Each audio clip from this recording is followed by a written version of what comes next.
junior Jeremiah Davenport. We will open up with Coach's statement and then go from questions for the room. For those of you on the Zoom, if you would like to go ahead and raise your hand, we'll get you called upon individually. But Coach, the floor is yours. Well, I told the guys this in the locker room in my own way, but I'm really proud of our guys.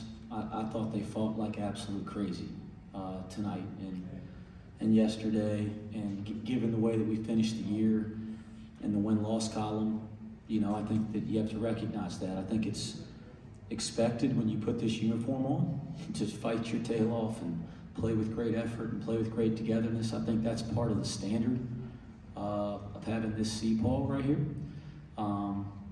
But that doesn't mean you don't recognize that it's not always easy for young people to do that. And this group has been admirable throughout the last 4 weeks, through a tough stretch, you just keep trying to come back and figure it out. And I thought there was times tonight we played some of our best basketball.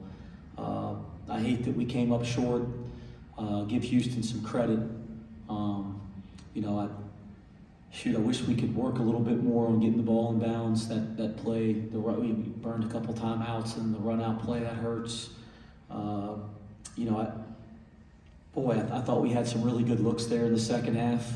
I thought we missed some open looks, and I'm not one that talks about misses and makes a lot, but we worked to break them down on offense a little bit and got some really clean looks. And if a couple of those go in, and maybe it's a different game in the last 2 minutes, but I'm just extremely proud of the way our guys fought and the effort they played with, and to kind of have I think it was a double-figure lead in the second half against one of the best teams in the country, and a team that'll be seated really high in the NCAA tournament. You know, I think that shows twofold. It shows that, number one, we were capable of playing better than we did down the stretch, and that's the part that's frustrating, but also that we belong on the court to anybody. And I think we can take some good things from tonight, and I think we can let it burn a little bit and take that into the off-season as well. All right, for those in the room, if you want to raise your hand, we'll get a microphone over to you. And for those on the Zoom, if you want to raise your hand as well, we'll call upon you individually. Coach, you guys did a good job getting them in foul trouble and scoring at the line in the first half. Was the plan to come out aggressive and have a short rotation, maybe put them in foul trouble? Or is that just, it ended up being the way it played out? No, we talked about that with the guys. We certainly talked a ton about it as a staff. You know, they do, you have to get into their bench. There's no secret there. Everybody in our league knows that. And you got to match, you know, everybody says you got to match their physicality. You want to exceed it if you want to beat them. And I thought our guys, they played great. They were quick to the ball. I thought they were in really good position defensively. I thought we did a great, I mean, we had more offensive rebounds than they did in the first half. I think it was 6-5. So I thought some of that stuff, the physicality, the nature of the game was really good. And I thought we did it, Justin, with better discipline than we did it at Houston. I thought we had a really, you know, good stretch there for 20 minutes at Houston a week or so ago. And we were physical and fighting, but we were a little undisciplined. And I thought we did a much better job with our discipline tonight. And I think that got them in foul trouble a little bit, and that certainly helped us build a lead. Kelvin said the offense they ran in the first half was BS, his words, not mine. He said the biggest adjustment at halftime was he told his team they need to play through Fabian. Can you talk about seeing that and the challenges of them playing through him?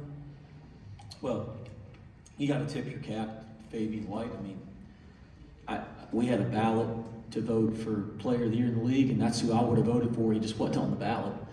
But if you can't vote for your own players. And if I had the chance to vote for anybody I wanted, I'd vote for Fabian White for Player of the Year in this league. So I tip your cap to him, and I think he's a kid that other young people can learn from. Because I don't think Fabian White 2-3 years ago looks like Fabian White today. So he's improved every year, he's added to his game, and he's become a really difficult, you know, mismatch because he takes it out and shoots it, he drives it so well from the perimeter. He's an elite offensive rebounder, and then he's a problem in the post. I'll say this: we didn't come with the double team, you know, and you've watched them get doubled all year, and they are elite attacking out of double teams. I thought Jeremiah did a fantastic job on him tonight. I thought Jeremiah was phenomenal, was in great position. He made some really tough ones over the top, and then he makes that big three in the left corner, you know. But I thought we did a nice job. He made some great plays over the top, and I think that's something as a coach you got to look at is maybe we got to bring some more help in the future and give them a different look. We tried to do that with some zone changes and things, but it wasn't as effective as you wanted it to be. Coach, I think there was a 7-minute stretch in the second half. You guys didn't have a field goal. You mentioned some of that was good looks that just didn't go down, but did they change up ball screen coverage or anything in the way they were defending you after halftime? I don't think they made any defensive adjustments to how they were defending us. I thought they were really aggressive with Dave in the ball screen. Well, honestly, with everybody, they were making it really hard for us to kind of run through our secondary break. We made a couple adjustments just to kind of, create ball reversal. But I thought with a 18-hour prep or whatever it was and no practice, our guys did a pretty nice job of getting in position to get good shots. I think we'll watch the tape, and there'll certainly be a couple possessions that you'll want back offensively. But we got really good looks, especially in the second half, even though the shooting numbers went down a little bit. Coach, you've played Houston three times now. I mean, how do you think tough will they be as a tournament out? Even with their depth issues, what do you see for them? They're going to be really tough for anybody in the country to beat. I think obviously in the NCAA tournament it's a one-game deal, and we've all been a part of that in some regard. I think matchups will be important, but they can beat anybody in college basketball, and I think, Coach, I have the utmost respect for Kelvin Sampson and what he's built there. They'll be tough. They'll be a tough out. That's a team that can play in the Final Four. Certainly, they showed that a year ago. All right, one more question from the room, and then we're going to go to our individuals on the Zoom. If you want to raise your hand and make sure we can call upon you individually. JD, you started with the big spark to start this game with 2 quick threes. What was you looking for aggressively? Was there something you saw early in the game to get those 2 wide open threes, to get a 6-2 lead going for you guys? Definitely. I try to make the right plays, for my team. So definitely. All right, we're going to go to Chad Brendel. Questions for John. John, you've had a lot more activity and success over the past 2 weeks or so. I know you've had a lot of injury stuff pop up throughout the year. Is this what a healthy John Newman looks like? And are you good to, glad to be able to show that going forward, this is who you are? Yeah. I don't think I've seen the best of me yet. I don't think anyone has. So I just told my teammates in the locker room I'm just gonna get a lot better. I've started to hit my stride towards the end of the year. I just locked in the gym more. So that's what I'm gonna keep doing. I'm gonna get a lot better. So we haven't seen the best of me yet. All right, any other questions, Chad? Yeah, Coach, offensively, you talked about you had a lot of opportunities for good looks that didn't go down in that second half. Did it feel like this offense was getting close, and is it frustrating that you're kind of at the end of the line now and you were starting to come together and get some good looks? I'm going to make sure I preface it this way because I don't want to be misinterpreted. But we went through that stretch. We played so many games in a short period of time. And I'm not using this as a crutch or as an excuse, because you have to be good enough to overcome a lack of practice or whatever it may be. And that could be a stretch that makes your year. So I'm owning that we didn't do a good enough job. But this team just needed practice.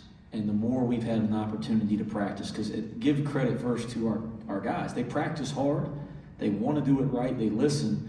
And the more we practice, the more success we've had.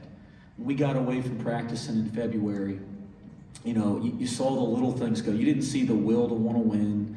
You didn't see our effort, with a few exceptions, drop at all.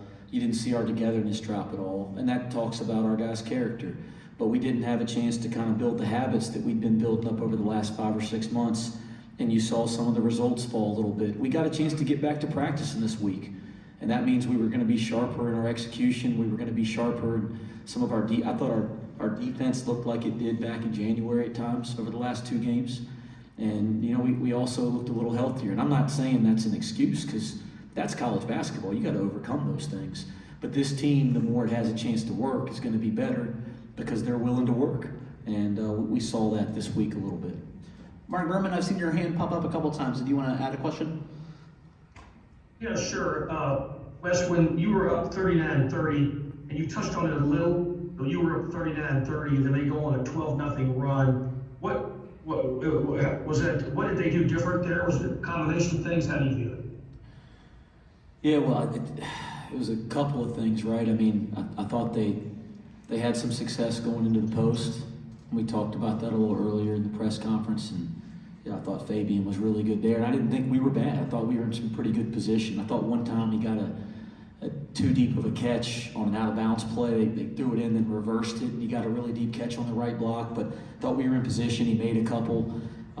We let him get behind us in the roll and the ball screen a couple times. We failed to then convert on the other end. I think this is the 6th 4-minute segment of the game, right? This is the second 4-minute segment of the second half you're referring to when they make a 12-0 run. And then, the play out of bounds, we called timeout.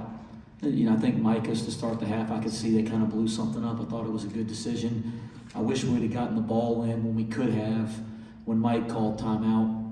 And then we come out and don't execute out of bounds play a couple possessions later and turn it over for a layup. So, I mean, it was a combination of things, but you're playing against a great team. They're going to make runs, and you got to figure out a way to weather them. One more question for the room. John, Coach talked about how you guys were able to stay together and kind of keep fighting even through a really tough stretch.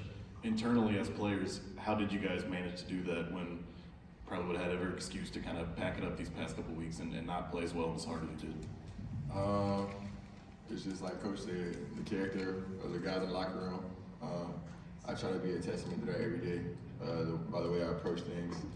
I'm somebody that I don't give up until it's over. You know what I'm saying? It's never over until it's over. So we had that approach every day. We came in ready to work every day.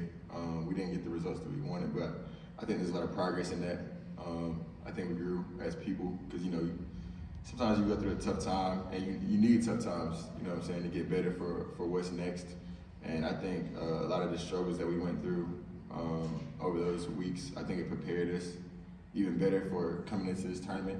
And then the result that we got, the guys returning, it'll make us better for next year. So I think it's just all about having a growth mindset and just continuing to get better every single chance we get.